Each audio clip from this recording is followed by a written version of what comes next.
নতুন রাজনৈতিক দল জাতীয় নাগরিক পার্টির সেকেন্ড রিপাবলিক এবং গণপরিষদ নির্বাচন নিয়ে প্রশ্ন তুলেছেন বিএনপির স্থায়ী কমিটির সদস্য সালাউদ্দিন আহমেদ। তিনি বলেছেন, প্রতিটি রাজনৈতিক দলেরই নিজস্ব কর্মপন্থা থাকবে, আদর্শ থাকবে, গঠনতন্ত্র এবং ঘোষণাপত্রে এরকম ঘোষণা থাকে।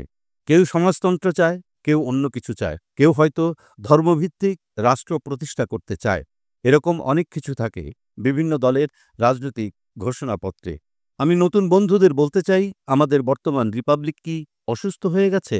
সেকেন্ড রিপাবলিক কখন হয়? রাজধানীর কাকরাইলে ইনস্টিটিউশন অব ডিপ্লোমা ইঞ্জিনিয়ার্সে শনিবার এক আলোচনা সভায় এসব কথা বলেন সালাউদ্দিন। নন্দিত নেত্রী খালেদা জিয়া বইয়ের মোড়ক উন্মোচন উপলক্ষে এই সভার আয়োজন করে ন্যাশনালিস্ট রিসার্চ ফাউন্ডেশন। বিএনপির স্থায়ী কমিটির এই সদস্য বলেন, যারা গণপরিষদের বিষয় সামনে আনছে, যারা সেকেন্ড রিপাবলিকের বিষয় সামনে আনছে, হয় তারা বোঝে না অথবা বুঝে আমাদের এই রাষ্ট্র ব্যবস্থাকে আরও দীর্ঘায়িত অগণতান্ত্রিক প্রক্রিয়ার মধ্যে নিয়ে যাওয়ার ষড়যন্ত্রে আছে। সালাউদ্দিন বলেন, জাতীয় সংসদ নির্বাচনের আগে যারা স্থানীয় সরকার নির্বাচনের কথা বলছে তাদের একটি মতলব আছে। কারণ ৫ই আগস্টের ছাত্র গণঅভ্যুত্থান কি মেম্বার চেয়ারম্যান ইলেকশনের জন্য হয়েছিল? দেশের পৌরসভা উপজেলা চেয়ারম্যানদের নির্বাচনের জন্য কি ৫ আগস্ট হয়েছিল? তাহলে তারা কেন শুধু মেম্বার চেয়ারম্যান ইলেকশনের জন্য এই দাবি তুলছে?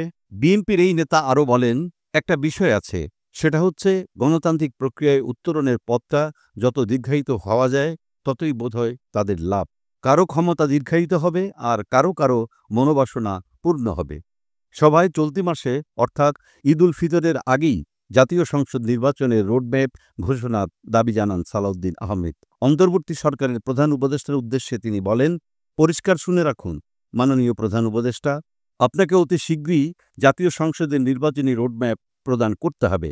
যদি আপনি কোনো বাহানায় এই মাসের মধ্যে জাতীয় সংসদ নির্বাচনের রোডম্যাপ না দেন, তাহলে সেটা আমরা রাজনৈতিকভাবে গণতান্ত্রিক শক্তিগুলো বসে পুনরায় নির্ধারণ করব আমরা কোন প্রক্রিয়ায় এগোব।